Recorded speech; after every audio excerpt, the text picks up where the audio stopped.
Hello students, अभ्यास mathematics के YouTube channels पे आप सभी का स्वागत है। तो पिछली वीडियो में हमने chapter 3 pair of linear equation in two variables के बारे में डिस्कस किया था और उसमें बताया था कि पेयर ऑफ लीनियर इक्वेशन को दो मेथड से सॉल्व किया जाता है, जिसमें पहला मेथड है ग्राफिकल मेथड या ग्राफिकल रिप्रेजेंटेशन।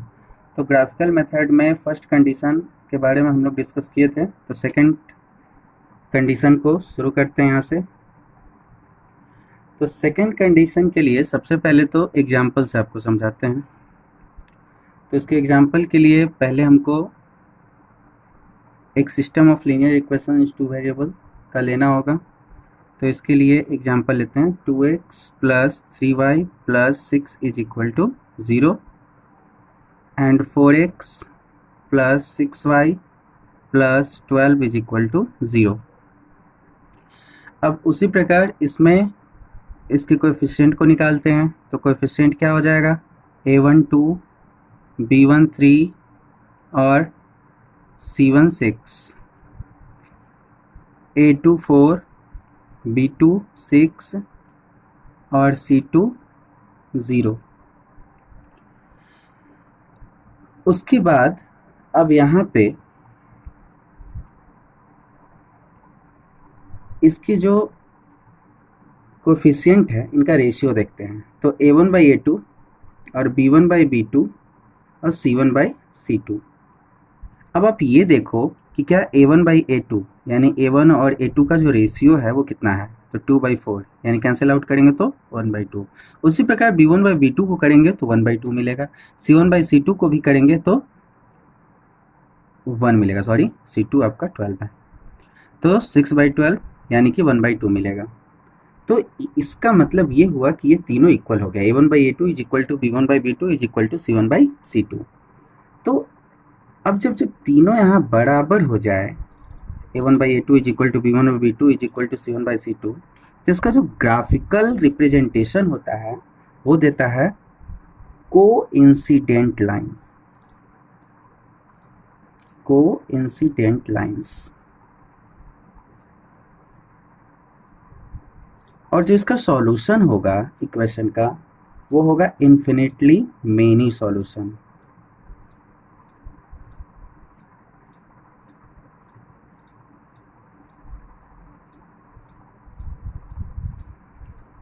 और जो इक्वेशंस होंगे वो होंगे कंसिस्टेंट, क्योंकि हमने पिछले वीडियो में बताया था कि जिस इक्वेशन का कोई ना कोई सॉल्यूशन हो, कुछ सॉल्यूशन हो, उसे कंसिस्टेंट इक्वेशन कहते हैं। अब बात करते हैं थर्ड कंडीशन का। थर्ड कंडीशन के लिए भी एक एग्जांपल लेते हैं, x plus 3y plus 9 is equal to 0। फिर 2x plus 6y plus 10 is equal to 0। यहाँ भी उसी प्रकार कोएफिशिएंट को निकालिए। तो a1 हो गया 1, b1 हो गया 3 और c1 हो गया 9, a2 हो गया 2, b2 हो गया 6 और c2 हो गया 10। तो यहाँ भी देख लीजिए इसका रेशियो। तो a1 बाई a2 करेंगे तो 1/2 दे रहा है, b1 बाई b2 करेंगे तो 3/6 यानी ये भी 1/2 ही देगा, और c1 बाई c2 9/10 है, यानी कि a1 बाई a2 जो है वो b1 बाई b2 के इक्वल है, बट किसके इक्वल नहीं है, c1 बाई c2 के इक्वल नहीं है। तो जो इसका ग्राफिकल रिप्रेजेंटेशन होता है वो होता है पैरेलल लाइंस, पैरेलल लाइंस। और जो सॉल्यूशन होगा वो होगा नो सॉल्यूशन, क्योंकि पैरेलल लाइंस जब होगा तो उसके कोई भी कॉमन पॉइंट्स नहीं बनेंगे तो वो कोई भी सॉल्यूशन नहीं देगा, क्योंकि कॉमन पॉइंट ही होगा तभी सॉल्यूशन मिलेगा। और जो इक्वेशन होंगे वो होंगे इनकंसिस्टेंट, क्योंकि कोई तो सॉल्यूशन है नहीं, तो इसलिए इनकंसिस्टेंट इक्वेशन। चलिए, ये क्लियर हो गया आपका pair of linear equation in two variables का ग्राफिकल मेथड क्लियर है। तो ग्राफिकल मेथड का तीनों कंडीशन जान गए। अब अलजेब्रिक मेथड में आते हैं। तो अलजेब्रिक मेथड का सब पहला मेथड जो है वो है सब्स्टिट्यूशन मेथड। सब्स्टिट्यूशन मेथड क्या कहता है उसको समझिए। उसके लिए भी अब एग्जाम्पल से आपको समझाते हैं।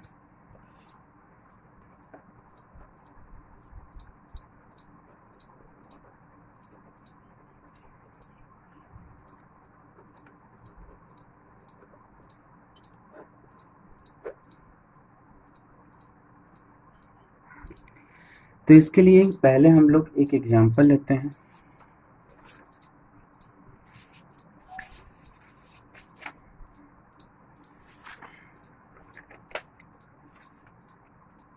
एक system of linear equation 2x plus y is equal to 7 और 4x minus 3y is equal to -1। ये आपका फर्स्ट इक्वेशन, ये सेकंड इक्वेशन है। तो सब्स्टिट्यूशन मेथड क्या कहता है कि किसी एक इक्वेशन को लीजिए पहले। तो एक इक्वेशन मतलब कोई भी एक इक्वेशन चलते हैं हम फ्रॉम इक्वेशन 1। इक्वेशन 1 क्या है 2x plus y is equal to 7। Therefore y is equal to क्या होगा 7 माइनस 2x, यानी एक वेरिएबल का वैल्यू हम लोग यहाँ निकाल लेते हैं। इसको हम थर्ड इक्वेशन अभी लेट कर लेते हैं। तो y is equal to 7 minus 2x third equation हुआ। अब उसके बाद y के वैल्यू को हम सेकेंड इक्वेशन में पुट करते हैं। तो लिखेंगे कि putting the value of y in equation second. Equation second क्या है 4x माइनस 3y। अब y की जगह मेरे पास है 7 माइनस 2x, तो 7 minus 2x is equal to -1। तो 4x माइनस 21, 3 7 जा 21 और माइनस इंटू माइनस तो प्लस हो जाएगा और 6x हो गया, ये आपका -1। 4x और 6x तो 10x हो गया। और कांस्टेंट कांस्टेंट एक जगह कर लीजिए, तो -1 और प्लस 21 हो जाएगा।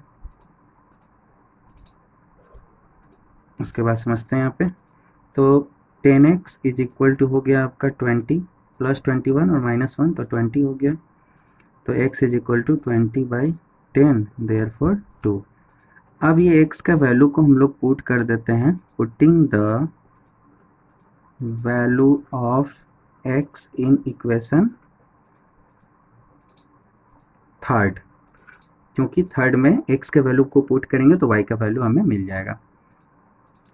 तो y इज इक्वल टू है 7 माइनस 2x, तो x की जगह 2 रख देते हैं। तो y इज इक्वल टू हो गया 7 माइनस 2 2 जा 4, therefore y is equal to 3।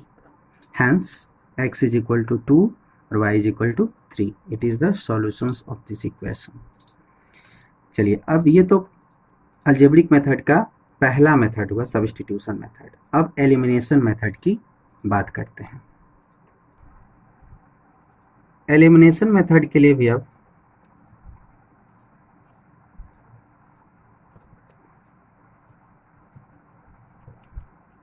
एक एग्जाम्पल हमें लेना होगा।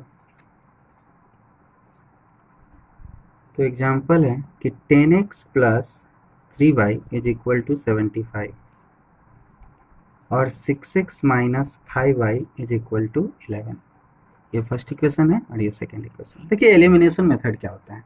एलिमिनेशन मेथड कहता है कि किसी एक मतलब इक्वेशन को सॉल्व करने के लिए आपको किसी एक वेरिएबल को इक्वल करना होगा और उसके साथ साथ वो अपोजिट साइन में होना चाहिए। तो अपोजिट साइन भी होना चाहिए और इक्वल भी होना चाहिए। किसी एक वेरिएबल को एलिमिनेट कर दीजिए। तो एक वेरिएबल या तो आप x को एलिमिनेट कर सकते हैं या फिर y को।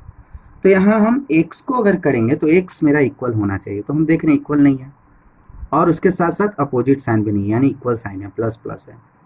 अगर हम y को करना चाहें तो y हम देख रहे हैं कि इक्वल तो है नहीं, लेकिन ये अपोजिट साइन है, तो क्यों ना हम इसको इक्वल कर लें। इक्वल करने के लिए अगर इसको हम 5 से मल्टीप्लाई कर दें तो ये हो जाएगा 50 और इसको 3 से मल्टीप्लाई कर दें ये भी हो जाएगा 15। तो यहाँ पे फर्स्ट इक्वेशन को 5 से मल्टीप्लाई कर लेते हैं और सेकेंड इक्वेशन को 3 से मल्टीप्लाई कर लेते हैं। तो मल्टीप्लाइंग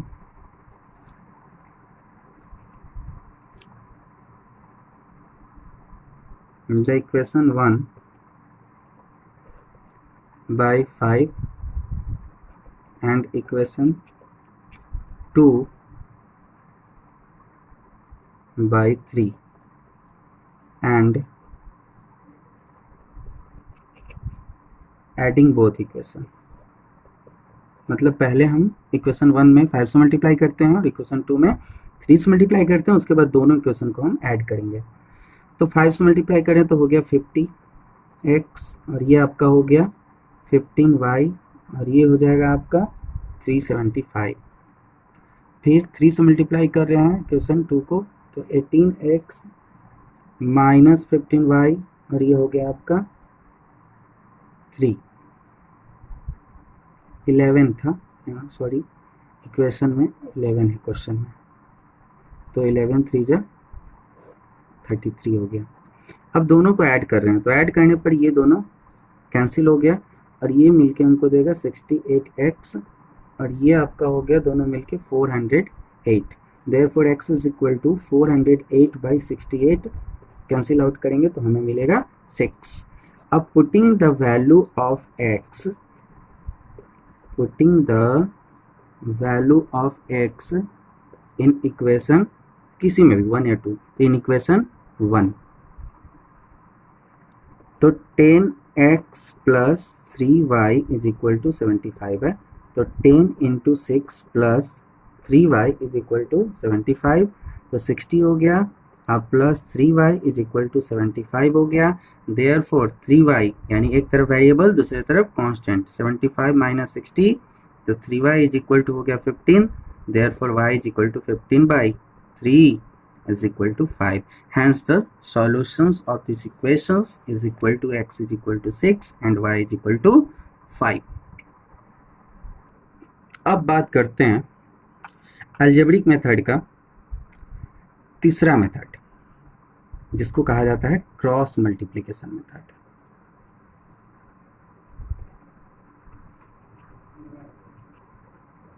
क्रॉस मल्टीप्लिकेशन मेथड क्या है, इसके समझने के लिए पहले आपको एक फॉर्मूला से गुजरना होगा। तो फॉर्मूला क्या है, पहले एक हम सिस्टम ऑफ लीनियर इक्वेशन लेते हैं, तो a1x plus b1y plus c1 is equal to 0 और a2x plus b2y plus c2 is equal to 0, first equation और सेकंड इक्वेशन। अब इसके लिए एक फॉर्मूला है रिटेन एज, देखिए ध्यान दीजिएगा, x, देखिए क्या करना होगा x। अब x के लिए पूरे x को यानी x का जो पार्ट है उसको हम हिडन करेंगे, तो हमें क्या मिलेगा b1 और c1, b2 और c2 कोएफिशिएंट यानी y का कोएफिशिएंट और जो कांस्टेंट टर्म है उसका, तो इसको मल्टीप्लाई कीजिए, क्रॉस मल्टीप्लाई कीजिए, तो b1 में c2 से तो b1 c2 और माइनस आपका हो गया यहाँ पे b2 c1। उसी प्रकार अब यहाँ पे y टर्म का निकालेंगे, तो y टर्म के लिए हमको क्या करना होगा, y टर्म के लिए y को हिडन करना होगा, तो क्या मिलेगा अब c1, तो c1 में a2 से तो c1 a2 और यहाँ a1 c2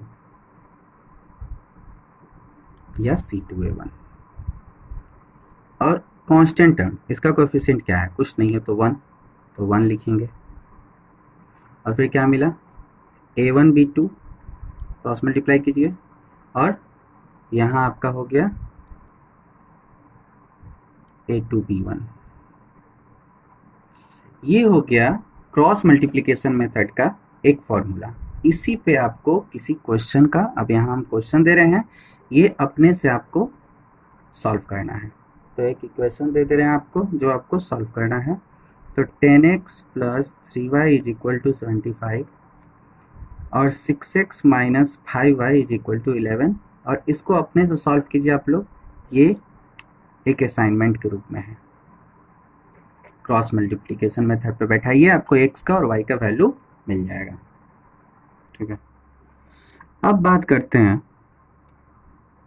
कि इसमें जो प्रॉब्लम क्वेश्चन है वो किस किस टाइप का रहेगा। जो आपका थर्ड चैप्टर है pair of linear equation in two variables, इसमें कुछ प्रॉब्लम क्वेश्चन है, कुछ क्या मतलब बहुत कही है, उसमें अलग अलग टाइप के क्वेश्चन है। तो आपको हम एक जगह समझा दें कि किस किस टाइप का क्वेश्चन आपको यहाँ पे आएगा प्रॉब्लम क्वेश्चन में। तो फर्स्ट है distance, speed and time related question रहेगा।